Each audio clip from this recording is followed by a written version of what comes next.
Hello, welcome to the latest video lesson on the character of Eric in An Inspector Calls. Before continuing, as usual, just a quick shout, a quick plug for mrhonline.co.uk, which is where you can find a load of other videos on a range of texts for GCSE Lit, and of course some video lessons on language as well, across the range of exam boards. Okay, so Eric, what can we say about Eric? Troubled at the start, troubled at the end. So, who is he? Right, he's the troubled son of Mr. and Mrs. Burling and is being primed to take over the running of the family business, though his father thinks he's far from ready, and we get the impression that Mr. Burling would much rather have had Gerald as a son than Eric. Okay, so opening stage directions. Again, I bang on about this a lot.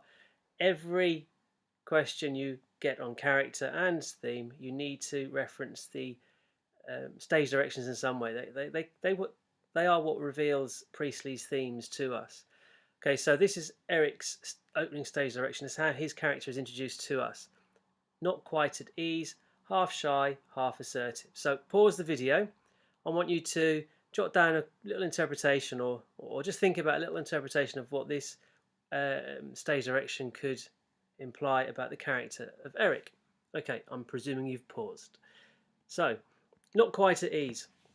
This implies he's troubled by something, feeling also uncomfortable, perhaps in his family's company. And so how does that manifest itself throughout the play?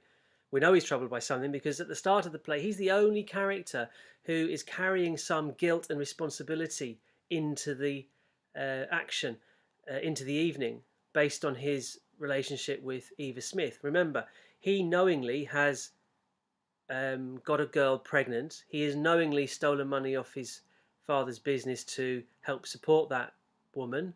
But once she's found out that he's stealing the money, she's having nothing more to do with him. She doesn't want him to get into trouble. So he's not quite at ease. So that could imply that he's troubled over something. Or it might be that he just doesn't like his family and he's uncomfortable in their company. And we can make a case for that also. What about half shy, half assertive? Well, this suggests that in certain situations he's confident, whilst in others he is less so. Remember, he's the son of a wealthy manufacturer, so he doesn't have to worry about working necessarily or worry about money. He does have other pressures from his parents and his father in particular, like taking over the family business. We also know he likes to drink a little bit, and he gets squiffy, as his sister accuses him. Okay, so there's a little introduction to Eric. Now, his evolution, I use that word loosely. Sheila's character certainly evolves from the start of the play. Eric's less so, although he does challenge his parents towards the end of the play in particular. So in the opening scenes, at the start of the play, Eric has already had too much to drink, with Sheila calling him Squiffy. This may be because he's the only character at this point who's carrying guilt for having behaved poorly.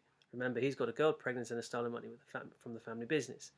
He is lectured by his father constantly, but appears to challenge his views of the future, and in particular the real threat of war, revealing in fact a greater awareness of the world than his father, which wouldn't be difficult. There is evident tension and distance between father and son, highlighted later in the play when Eric states that his father is not the kind of father a chap could go to when in trouble, which is probably why he turns to the drink. Now, what about the inspector's influence over the character of Eric? Well, Eric is genuinely shocked when he learns of Eva's fate, despite not aware of any connection to him at this point. Okay, so he doesn't know that they're talking about the woman that he's got pregnant, but despite that, he still does feel sympathy and empathy for the way Eva Smith has been treated by the other family members. He also challenges his father's treatment of her, implying that she sounded like a good worker and should have been kept on rather than sacked for simply attempting to do as his father preaches, which is to secure a better life for yourself. So, a couple of quotations to reinforce that. Well, I think it's a damn shame challenging his father's treatment of Eva, and you can link that to the theme of capitalism. He could have kept her instead of throwing her out. Further comment on his father's treatment of Eva. His father also says, well, if she doesn't like working for me, she can go and get a job elsewhere. But Eric points out that that's not really true, because it's impossible to get a job else. Could be impossible to get a job elsewhere because there are none. There are 10 women for every factory job. So once you've got one, you need to hold on to it, irrespective of how little pay you get. Eric, like his sister, has accepted his responsibility in the death of Eva Smith. A few quotations to reinforce that. So this is towards his mother. You killed them both, your own grandchild. Some very personal, heartfelt bitterness there. His awareness and his guilt and responsibility, unlike his parents, but more like Sheila. He was our inspector, all right, and we all helped to kill her. So, in Priestley's mind, he wants to offer some hope for the future. So, he has the younger generation accepting responsibility and challenging their parents' attitudes and beliefs. So, just to sum that up, initially Priestley uses Eric to reflect how the upper classes abuse their power and position for their own gains. Now, Eric was in the palace bar. Why was he in the palace bar? Well, he was looking to meet a woman and have sex with her, presumably. He finds that woman in Eva Smith, or whatever she's called.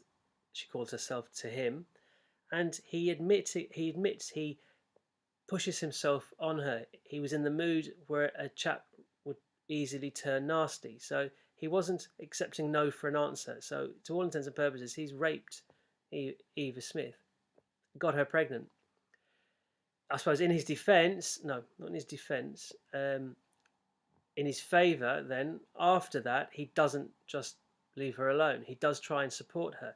He tries to do the right thing by her. But once she realises he's stealing off his parents' business, she doesn't want him to get into trouble on her account. So she kind of breaks off the friendship or relationship as it was. He does accept responsibility and is aware that his family had collectively behaved poorly towards Eva Smith. He becomes a symbol to represent the younger generation and the hope that if they continue to challenge their parents' attitudes, a better future lies in store for all. Okay, so he's not the main character by any stretch, but you can incorporate analysis of his character into certain themes, and in terms of how he relates to the inspector and also to his parents. So the generation theme would be a good one. Other themes, obviously, class, social responsibility, gender, how he behaves towards Eva Smith, his expectations of what he's allowed to do to her without any recourse whatsoever, and how he interacts with the inspector and how he aligns himself more with the inspector than his own father, something which causes consternation to his father. Okay, so that's a brief video on Eric. All you need there for a top grade answer. So see you in the other videos. Cheers now. Bye.